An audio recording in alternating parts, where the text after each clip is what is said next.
Hi everyone, it's Rachel back with the Shades of Orange, and today I'm here to bring you my top 10 dark fiction books for 2022. This is actually my backlist video, so it's going to include books published prior to the current year, and if you're looking for my favorite 2022 dark fiction reads, you're going to have to wait till closer to Christmas. But for now, I want to talk about the older books that I read for the first time this year, books that I loved. This is going to be a combination of horror, thrillers, and suspense. And I'm not going to include any true crime in this video just because I did a whole separate video on my top 10 true crime, which should be out by now, so I'll link in the description box. But if you're new to my channel, I do read a lot of these type of books along with science fiction fantasy, so hopefully you'll stick around. All that being said, let's get started. First, at number 10, we have The Talented Mr. Ripley by Patricia Highsmith. And this is an interesting thriller book. It's a bit of a classic that follows a man named Mr. Ripley who gets the opportunity to go to Europe. He is sent by the friend of his father to go check on his friend and try to convince him to come home. And you find out that dear Mr. Ripley is, well, a bit of a con man, let's say. And so when he goes there, he has some nefarious purposes, and eventually the story kicks off and goes in a crazy direction. This one does have a very slow start, so you have to be committed to read until the good stuff starts coming, and well, once it gets good, it gets really good. I enjoyed this one quite a bit. I enjoyed the con man aspects to the book, and if you've read the book or seen the movie, you know that there's more that I'm not letting on, but I think it's much more fun to experience it for yourself. So if you haven't been spoiled by the movie or someone else spoiling the book for you, I highly recommend going in as blind as possible, and hopefully you enjoy this one as much as I do. I found the main character to be very likable. I found myself rooting for him, even though perhaps I shouldn't have, and overall it was just an enjoyable read. And again, I'm not someone who reads a ton of classics, so for one to grab my attention, it's always a good sign. Then at number 9, we have The Prestige by Christopher Priest, and this is a piece of gothic suspense that follows two magicians, and they are rivals and just trying to compete with each other. And within the story, we follow one as they are trying to find out the secret to the other man's trick, and slowly it starts to be revealed to us as the reader what is going on. This is a great book, which I would mostly describe as, again, gothic suspense, but it does have some speculative elements to it, but I felt that it more safely belonged in this video versus my sci-fi and fantasy videos. But I really enjoyed this one, despite the fact that I don't normally love slow burning character driven stories, especially historical. Gothic suspense is not normally my thing, but in this case it worked incredibly well. I was gripped by both the characters. I found the story to be haunting and suspenseful, and even though I read this book after watching the movie, so I kind of knew where it was going, I still very much enjoyed getting there. And if this book had had a different ending, because the movie actually changes the ending, it probably would have been higher up on my list. I found the ending to be a little bit underwhelming, unfortunately, which let me down a little bit, but the ride to get there was still so enjoyable. It was so well done. I was just entranced by the writing, and it really made me fall in love with this author, and since then I've definitely read more by them and really enjoyed his work. Then at number 8, we have The Last Child by John Hart, and this is a coming-of-age thriller following a young boy whose twin sister was kidnapped and stolen away, and so we follow this young boy, her brother, who is trying to track her down, and so every day he goes out trying to look for clues as to what happened. And we also follow a detective who was involved in that case, and we see things from his perspective too. The story really kicks off when another young girl goes missing in a similar way, and so you start to wonder if the cases are connected, and then we follow the characters as things go from there. This is one that I loved for so many reasons, one being the fact that I love coming of age stories that involve a loss of innocence, and perhaps you could argue that the coming of age has already happened at the beginning of the book because the main character no longer has their innocence intact, but instead we get to see the difficulties of his life, how it has made his family fall apart. His father has left, his mother has gotten very sickly and ill, she is losing weight and pretty much anorexic and in a very toxic relationship. So all this young boy has is his best friend, and together they really try to survive and try to help and look for his sister sister, and it's really a beautiful story of very harrowing events. And then I really like the detective's perspective as well, which I thought was well-rounded. This is just a very character-driven book, but at the same time, I was very curious to find out what happened to the sister. Were they still alive like the brother thought, or something else? And it had some good twists and turns. I thought I knew where the story was going. I thought I knew who the bad guy would be, and the book pleasantly surprised me by being more complex than I first thought. Honestly, this is one of the last books I read before compiling this list, and I really struggled where to place it on the list because due to recency bias, I wanted to put it much higher. I think it belongs here, but honestly, I am very tempted to put it up in the number 5 spot or something like that because I love this one so much. I had such a good time reading it. It gave me all the nostalgic feels, and I think a lot of readers will love this one as well if you share my taste in books. Then at number 7, we have Psycho by Robert Bloch, and this is a horror classic that I read for the first time this year, and no, I still have not seen the movie, but this follows a girl who is running away in the night. She comes across a hotel and decides to stay there. This hotel is run by Norman Bates and his mother, and so they take her in, and of course things go horribly wrong. I really enjoyed going into this one blind, and despite that, I will admit that this book is horribly predictable. I knew exactly what was happening very early on, and it's simply just because the tropes of this book have been redone over and over again in not just books, but also a lot of movies have really stolen the same idea. But I fully acknowledge that this is where the idea came from, and I thought it was very well done. So despite knowing what was going to happen, despite seeing the twist coming from a mile away, I had a lot of fun. I really enjoyed being in Norman Bates' head, and I thought he was a great character. I liked the complexity of his mind, and there was some good twists and turns towards the end, which really added a little bit of a layer to the story. And so I do recommend this one. If you somehow have not watched the movie, if you haven't read the book before, I do think it's worth your time. I had a lot of fun with it, and I'm always pleased to find a new horror classic that works very well for me. Then at number 6, we have Indian Killer by Sherman Alexie, and this is a serial killer thriller told from the perspective of a few different characters, one being an Indigenous man who was raised by white parents, and as an adult he decides to become a bit of a vigilante or possibly a serial killer and goes about killing the white people in his life. We also get the perspective of a young Indigenous woman who is going to university and taking Indigenous studies classes, and their stories begin to intersect. This is first and foremost a fantastic straight up serial killer story. I've read so many, and it takes a very special one to feel fresh and unique and fun, and often I get just so exhausted by the genre. And again, while I like Psycho, that one fell underneath this one in my ranking simply because it was very predictable.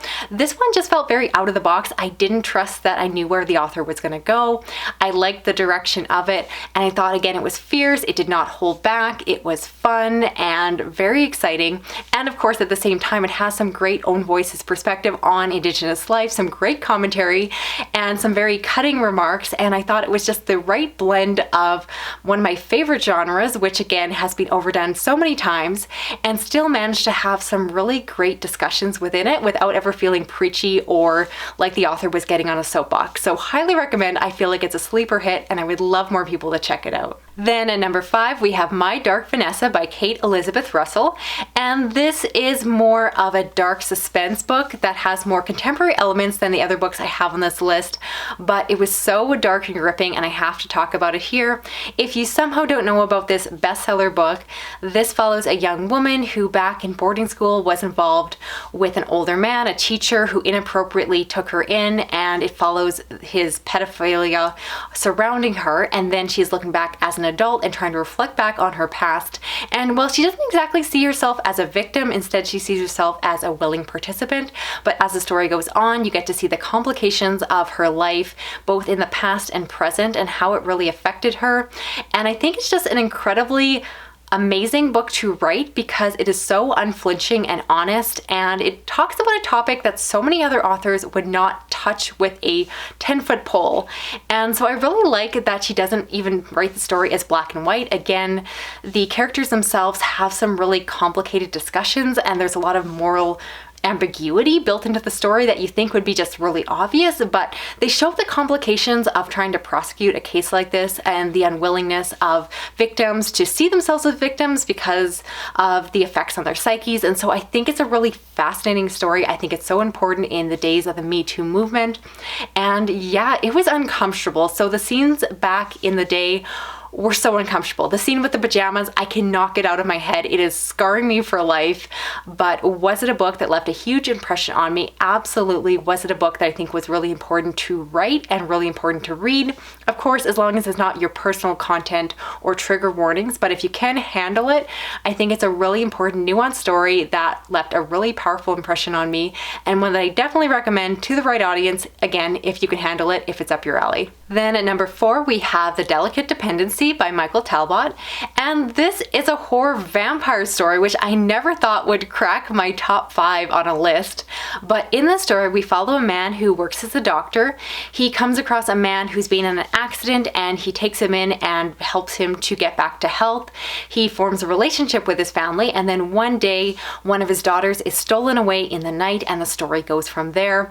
I really like this one, and I can't even pretend that it's a really unique or unusual vampire story in the way that it actually hits a lot of the classic tropes of the vampire fiction genre. So you have a romanticized vampire at the center of the story, and the story is slow and gothic and character driven, but for whatever reason, it just fascinated me. I was entranced by this narrative, and I was entranced by this mysterious man. And what I really liked is the conversation around the doctor's daughters and how he has a different relationship with them. The one daughter has some sort of disability. And while I wouldn't say that representation is perfect, because it's not, there's still some really interesting conversations that have around her as a person. And I think that there's some really good gems within this book. Again, I don't think it's perfect, but I could see what the author was trying to do. And I like how that was woven into the story. And again, my premise I'm giving you is just the starting of the story, and then the story takes a whole nother direction once it gets going, and I think it's best just to go into it and enjoy the ride for yourself. For whatever reason, this book just captured me, and again, I went to it with such low expectations because, quite frankly, I never like vampire stories, so I still can't believe it's on this list and it's up so high, but really, I can't stop thinking about it. I really recommend this one. I just want to reread it like right now. Then at number 3, we have Lolita, which is the dark fiction classic that so many of us know, whether or not you have dared to try it for yourself. This is a story of a young girl who is taken under the wing of a pedophile who takes control of her life, and the story goes from there. I went into this book with the wrong expectations. I simply thought that this was a classic book about a man who was obsessed with a young girl. I didn't think that the story went where it went, and it went there. I'm going to leave this pretty vague, but I think you all know what I'm talking about. And yeah, this was a year of reading really messed up, disturbing books that affected me very personally. And of course, going into this book, you have to decide for yourself if you can handle it. I totally respect anyone who wants to steer clear of this one, because I didn't really think that the author, given the day and age that this book was written, would write about what he did. But this book was incredibly uncomfortable, but I also, again, think it's very important to write these kinds of stories. I read this one after reading My Dark Vanessa, and I think depending on the type of reader you are, you'll want to read this one before or after, but I do think that both are great to read together, because you find out in the foreword to My Dark Vanessa that Lolita was very much the inspiration for it, and I can see why, because despite being one of the most despicable, disgusting books that I have ever read, at the same time, it was also one of the most beautiful books in terms of the prose, the lyrical nature of it. The main character, this man, is disgusting, but at the same time, I could not look away from the train wreck that I was reading, and I just could not put the book down. Highly recommend it to the right audience. Not going to be for everyone. If it's a book that you have to pass and skip over, I totally respect that too, but easily it was one of the most memorable books that I read this year, one of the most powerful books I read, and one that really left me thinking about it and haunting me for months and months afterwards. Then at number 2, we have The Dark Descent of Elizabeth Frankenstein by Kristen White, and this is a young adult horror book which I never thought would make my top 10, let alone the number 2 spot. But this is a piece of gothic horror that follows the supposed sister of Frankenstein. She is not actually a sister, but was adopted into his family within this story. And so we follow them both in the past and present. In the past, we find out about how she came to live with him and their relationship when they were young. And then we also get her in the present day when she is kind of older. I believe she's around 20. And she is now seeking Victor, who has left home and is now off doing experiments. And so they reconnect as adults, and the story goes from there. I am shocked that I love this book for, again, the reason that it's young adult, which is not normally my thing, and the fact that I've never read Frankenstein. I have very little interest in it. I just don't think I'm gonna love it, and the fact that it's a retelling of a classic I haven't read, I was skeptical about, and despite some of the entries on this list, I've never been a huge fan of Gothic fiction, so I didn't really think this would be up my alley, but this one grabbed my attention and did not let go. I found this book to be incredibly atmospheric, incredibly suspenseful, and despite having the YA label, it easily could have been labeled in the adult section. There is a bit of a romance, but I'll get to it in a moment. It's not your typical YA love triangle that we're all so sick of hearing about. Instead, I think this book is just labeled as young adult because of the author and just the length of this book, but easily it could have been written for an adult audience because it is very mature in nature. Probably my favorite aspect of the book is the relationship between Elizabeth and Victor, because it is one of the most toxic relationships I've ever read. You have these two individuals that are treated as siblings or cousins within their family, and you have this messed up relationship where she is in some ways in love with him. She is just fascinated and intoxicated by him, but she knows that he is so messed up, and she spends her childhood trying to hide the things that he is doing, trying to fix him, hoping that if she just hangs in there that she can make him a better person, which, if you know anything about toxic relationships, these are all huge warning signs to get out. And instead, this book follows them again in the past, and then you see them in the present, and the ending of this book was fantastic. Just from start to end, this book was wonderful. And again, it's fairly short because it is YA, and I love short horror because it was perfect. There was nothing I wanted to change, there was nothing I wanted to cut out or edit down. It was just absolutely perfect. And again, even if you don't read young adult books, if you are at all open to trying this, even if you haven't read Frankenstein, please give it a try. I absolutely love it. It is such a favorite of the year, and I would love more people to read it. And now we're at the #1 spot, and if you follow my channel closely, you might be able to guess what I'm about to talk about. So yes, I'm here to talk about American Psycho by Bret Easton Ellis, and this is a horror thriller classic that has been adapted into a movie, which is fantastic. I love it, but I do think that it's worth checking out the source material. And in this book, we follow Patrick Bateman, who is an incredible character. He is this incredible Wall Street investor. He is this wolf on Wall Street, and this character who is absolutely obnoxious. He is a disgusting, terrible man, and he fulfills all the stereotypes of these individuals, these yuppies from New York. And I think that this book captures a certain point in time and a certain type of individual from that time period so incredibly well in this book that is so difficult to read because it is ultra violent, ultra disturbing, and at the same time it's incredibly smart. So on a surface level, you have a character who is this investor, and he's secretly having all of these serial killer thoughts, and he's possibly fulfilling them. And so that is just the surface level of this book. And I think if you go in and just read it only on that level, you'll just see, kind of scratch the surface of what this book is really about, because underneath that layer, you actually have this really complex story that has some incredible themes and conversations around just society. And I like within this book that the author really plays with the idea of, is this happening or is this in the man's head? And I love psychological horror so much. It's very much my thing. And this book is incredibly uncomfortable because it does not hold back. It does not pull any punches, and instead is just so difficult to read. But it's so difficult to read on purpose. It's meant to be over the top, and if you could just kind of go with that and accept the fact that the author is trying to make a very stylized book, I think it works great. And again, I love the character of Patrick Bateman. I loved hearing about his morning routine, all of the different skincare products, his diet. I love his love for Phil Collins and Genesis. I reread those chapters over and over again. I cannot get enough. And I just think he's a fantastic personality. He's such a memorable character. And again, I just think that this book is super smart because I could gush all day about how messed up and disturbing it is, but at the end of the day, I do think that this book is just really intelligent how it writes about this time period, these individuals, and it writes a story that is disgusting, but also perhaps disgusting in the way that it feels very plausible, and that it actually makes a lot of good social commentary that you just have to pay attention, but it's all right there. And I thought it was just really well done. So anyway, I could gush about this all day. I don't know if I'm saying anything new, so just go pick up a copy if you haven't yet. And like I said, the movie's actually fantastic too, so go watch the movie at the same time, which is what I did. And I loved both media. I thought they were Fantastic. All right, moving on. So that's it for this video here. I'd love to know, of the books I talked about, which ones are you planning on checking out for yourself? And it's kind of funny to look back on this top 10 because you'll notice there are some maybe awkward or uncomfortable themes within the collection of books that became my favorites. And I would also love to hear what were your favorite dark fiction books of the year. Don't forget, if you're new to my channel, please consider subscribing. I do read a lot of horror, thriller, science fiction, fantasy, and I have more best of the year lists coming because this isn't even it. This is just my backlist titles. So in terms of favorite dark fiction for 2022, you're gonna have to wait till after Christmas, along with my favorites for science fiction fantasy. So if you're still around my video, thank you so much. If you wanna give it a thumbs up, if you enjoyed this, if you wanna drop a comment, even if it's just a stack of books or a serial killer, that's great too.